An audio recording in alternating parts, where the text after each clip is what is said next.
Je m'appelle Eunice Mouba et je suis de la République démocratique du Congo. Je suis jeune reporter et j'ai 18 ans.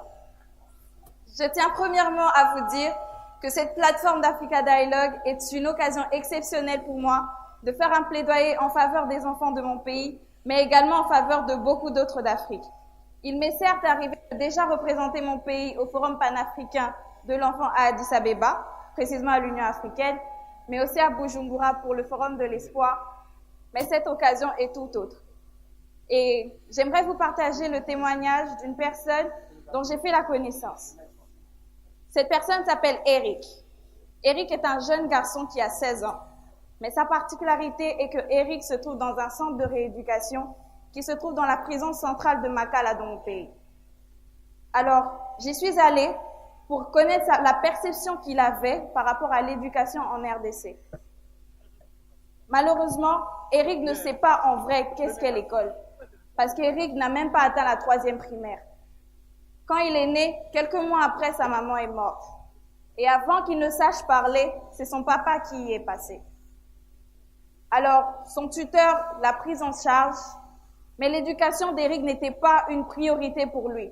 Et donc, il n'a même pas atteint la 3e primaire. Et quand je lui parlais, il me dit qu'il voit son avenir sombre parce qu'il est en prison. Et comment il y est arrivé? Un jour, alors qu'il est ci et là, étant donné qu'il ne va pas à l'école, une bagarre a éclaté. Et la police est arrivée, il a arrêté lui et tout le monde. Et aujourd'hui, ça fait 8 mois qu'il est en prison, sans avoir eu de jugement. Des Eric dans mon pays, il y en a plein. Des enfants qui errent ci et là dans la rue. On les appelle communément les enfants de la rue. Mais il y a certains qui intègrent un groupe qui s'appelle les Kuluna. Et ce sont des enfants qui parfois se livrent au vol et à terroriser la population. Et je tiens à dire qu'il y a beaucoup d'enfants qui, quand ils ne vont pas à l'école, cela crée un grand taux de banditisme. Et cela n'est peut-être pas seulement dans mon pays, mais aussi dans d'autres.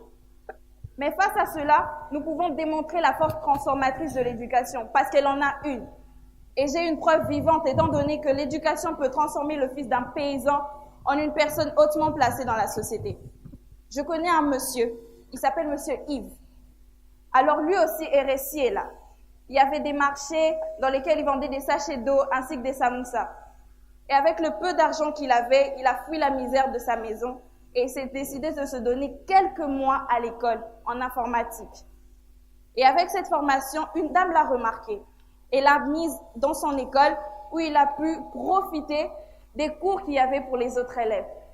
Et aujourd'hui, devenu grand, monsieur Yves est un grand expert en informatique.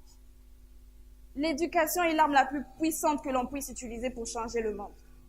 Quand on éduque un enfant, quand on lui apprend les valeurs dès qu'il est petit, le savoir, en grandissant, il sera capable de mettre tout ceci en œuvre pour apporter un changement positif dans son pays ou dans sa communauté.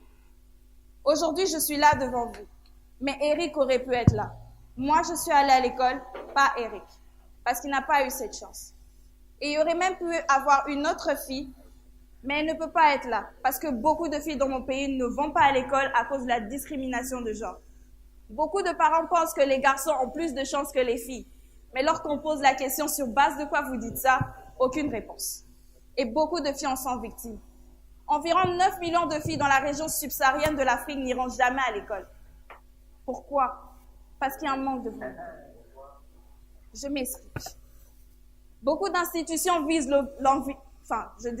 beaucoup d'institutions visent l'horizon 2030, 2050, 2063. Mais avec la volonté, il est capable qu'en 5 ans, l'Afrique relève n'importe quel défi.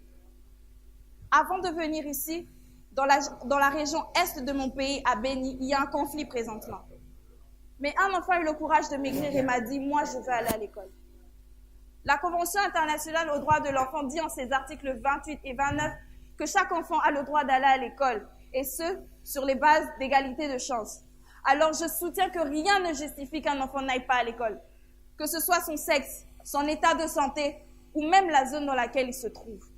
C'est ainsi que j'aimerais que s'installe dans chaque pays un système où la gratuité de l'école primaire est effective, un système où la discrimination basée sur le sexe, sur l'handicap et même sur les zones de conflit soit éradiquée, mais également un système où l'éducation est de qualité. Nous rêvons d'une Afrique qui donne un statut enviable par l'Europe, par l'Amérique.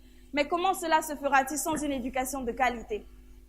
Et moi, j'aimerais que ceci se fasse en Afrique. Moi, Eunice Mouba, rêve d'une Afrique développée, unie, mais une Afrique forte. This is the Africa I want.